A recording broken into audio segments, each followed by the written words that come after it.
Sejak awal kemunculan Cardano ya di ekosistem kripto atau di market kripto, Cardano ini telah mendapat tempat di hati para investor ataupun traders, teman-teman.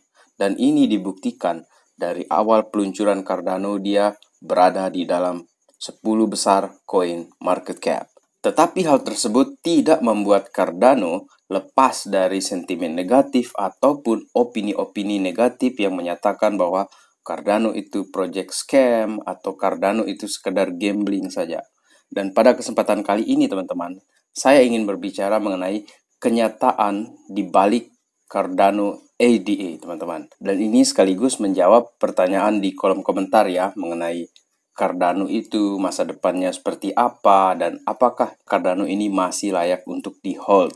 Untuk itu teman-teman, let's dive in. Welcome back everybody to Black Cuan. Terima kasih telah mengupdate berita kripto dari channel ini. Pada kesempatan kali ini kita akan berbicara mengenai kenyataan di balik Cardano ya, seperti yang saya utarakan di awal tadi. Tetapi sebelumnya saya ingin menyatakan terima kasih ya kepada teman-teman yang sudah mensupport channel ini. Dan untuk yang baru datang di channel Black Cuan, silakan untuk menekan tombol like ataupun mensubscribe channel ini. Dan jangan lupa untuk membunyikan loncengnya teman-teman. Di kesempatan kali ini saya ingin berbicara mengenai kenyataan tersebut ya. Dan kenyataan di balik Cardano ini yang pertama itu kita awali dari si foundersnya ya, si Charles Hoskinson. Di sini ada saya ambil dari medium.com ya, sebuah postingan dari Isaiah McCall yang menyatakan bahwa why Charles Hoskinson was shamefully kicked out of Ethereum. Kenapa Charles Hoskinson ditendang atau dikeluarkan dengan cara yang memalukan dari Ethereum. Banyak berita negatif yang menyatakan ya bahwa Charles Hoskinson ini ambisius ataupun dia ingin mengambil alih Ethereum, dan seperti yang diposting di medium.com di sini oleh Isaiah, dikatakan bahwa Charles Hoskinson ini orangnya itu adalah sosiopat, tidak mudah bersosialisasi, atau bahkan dia ini overconfident, bahkan pernah menyatakan dirinya itu sebagai Satoshi Nakamoto ya di dalam pergaulannya dia ketika dia berbicara dengan teman-teman di dalam perusahaan tersebut. Bahkan Vitalik Buterin memecat Charles Hoskinson itu dengan cara yang memalukan, yakni mengumumkan langsung di hadapan para members lainnya itu dalam sebuah acara pesta teman-teman. Tetapi ini merupakan postingan ya, lagi-lagi kita tidak mendengar apa yang dikatakan oleh si Vitalik Buterin secara langsung atau melalui postingan secara langsung mengatakan bahwa oke, dia memang saya pecat dengan cara yang memalukan. Saya sejauh ini belum pernah membaca mengenai Vitalik Buterin mengatakan hal tersebut. Bahkan Charles Hoskinson menyatakan mundur dari Ethereum itu karena ketidaksamaan visi dengan Vitalik Buterin. Jadi siapa memecat siapa di sini kita tidak tahu apa yang sebenarnya terjadi. Tetapi faktanya bahwa Charles Hoskinson dan Gavin Wood akhirnya keluar dari Ethereum dan membangun proyek baru mereka masing-masing teman-teman. Ada Cardano dan Polkadot. Dan masih kita berbicara mengenai kenyataan di balik Cardano ADA ya. Ini dari Forbes. Perselisihan antara co-founders dari Ethereum ini ternyata menghasilkan kekayaan bagi pihak-pihak yang berselisih.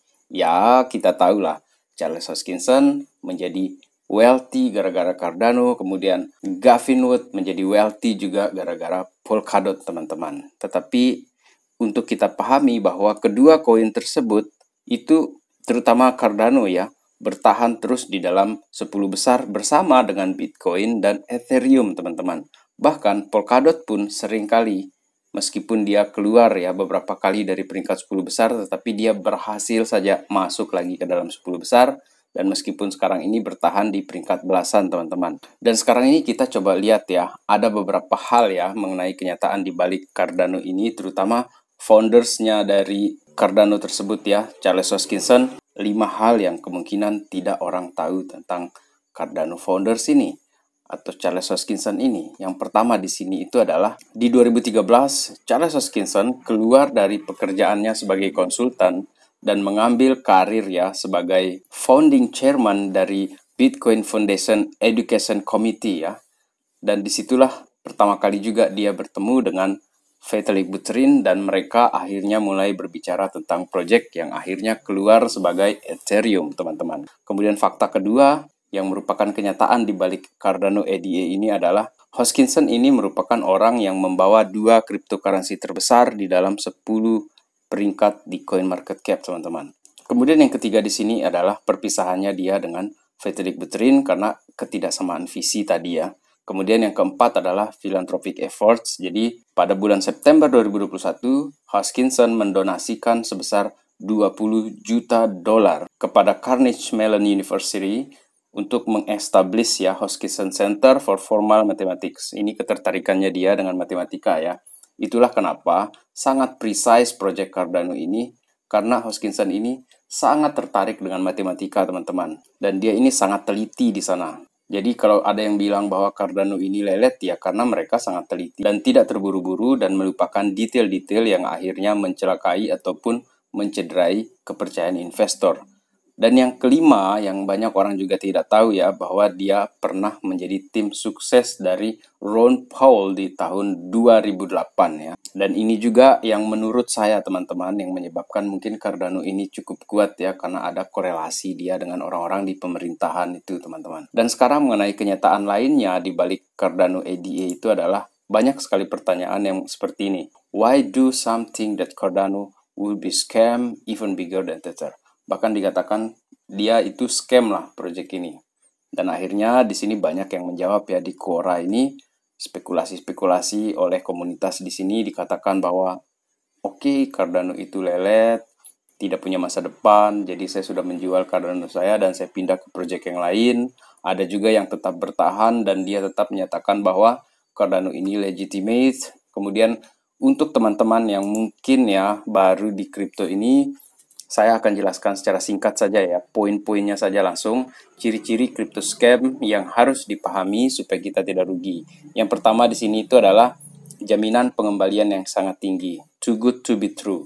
Artinya, kamu beli ini, kamu akan dapat returns yang besar, itu tidak masuk akal. Dan Cardano sejauh ini harganya itu dia tidak pernah menjanjikan returns yang besar. Tidak seperti misalnya ya, contoh saja ini, di 2018 itu awal peluncuran Luna, tetapi di 2022 dia hancur lebur teman-teman. Bahkan meskipun dia berada di dalam peringkat 10 besar pada saat itu.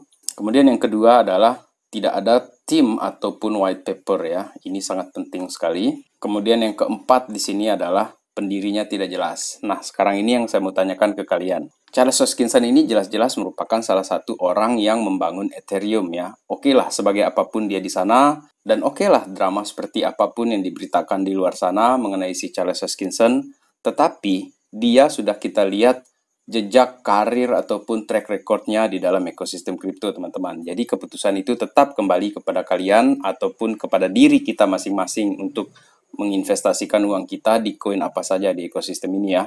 Kemudian yang di sini yang terakhir itu adalah menawarkan transaksi di luar kripto. Contoh, sebelum dia di listing di beberapa exchange, ada orang-orang yang menawarkan beli di saya.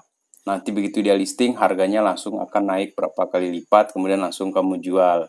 Nah, biasanya di situ orang-orang yang kena trik seperti itu adalah orang-orang baru di dalam market kripto itu, teman-teman. So, please hati-hati ya terhadap scammers ataupun impostor-impostor dan terutama yang sering meminta WhatsApp di kolom komentar Black Cuan ini teman-teman ya.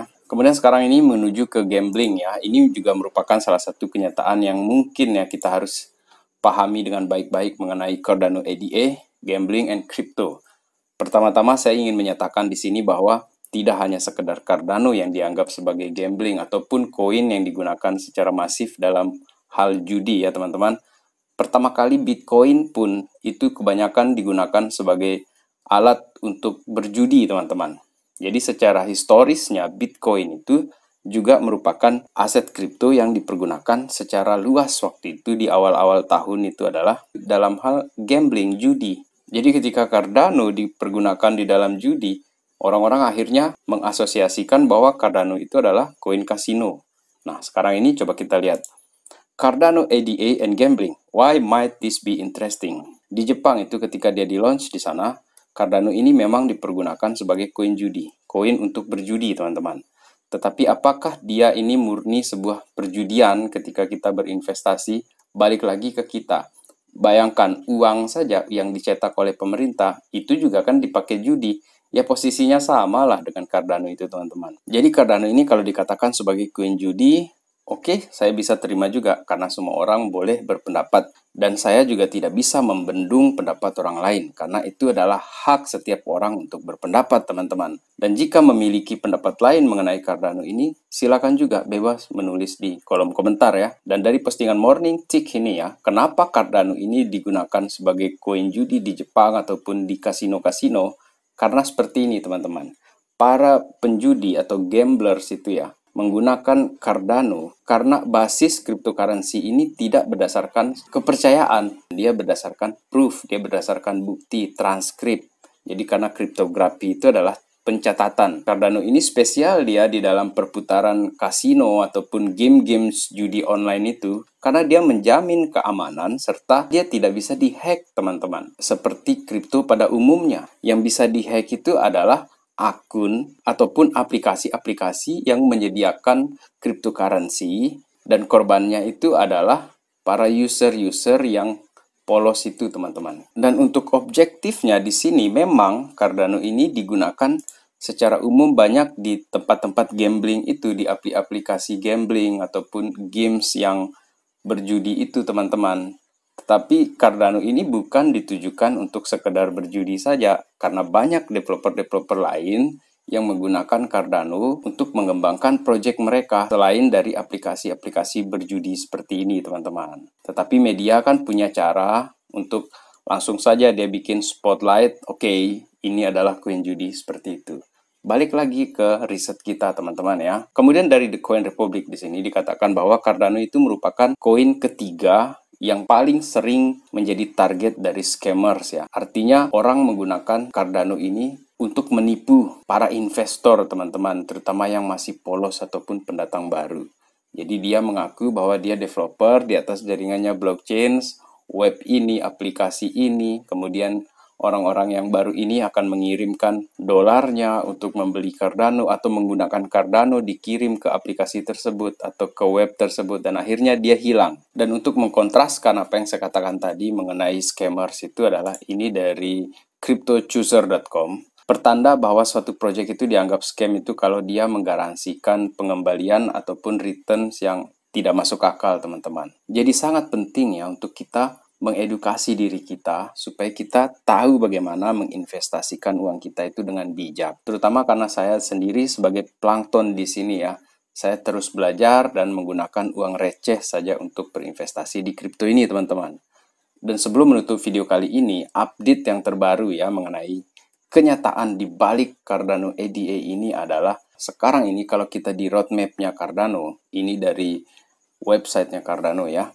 Sekarang ini kita berada di era Basho, teman-teman, yang merupakan era scalingnya Cardano. Di sini merupakan level scalability, interoperability, ataupun perluasan jaringannya Cardano dan bagaimana dia berkomunikasi dengan blockchain lainnya. Itu ada di era Basho ini ya, yang kita kenal kemarin itu paling heboh dengan kata Fossil Hard Fork itu ya. Dan menutup video kali ini, teman-teman, sebuah berita dari Crypto Globe di sini, Hoskinson says Cardano will soon be entering Voltaire era. Jadi era Voltaire ini ya, itu akan memberikan bagian terakhir ya yang dibutuhkan oleh jaringan Cardano untuk menjadi sistem mandiri dengan diperkenalkannya sistem pemungutan suara atau voting sehingga jaringan itu dapat menggunakan hak kepemilikan dan hak suara atau voting ikut serta dalam hal pengembangan jaringan di masa yang akan datang, teman-teman. Dan sebagai kesimpulan saya ya, teman-teman, untuk Cardano ini,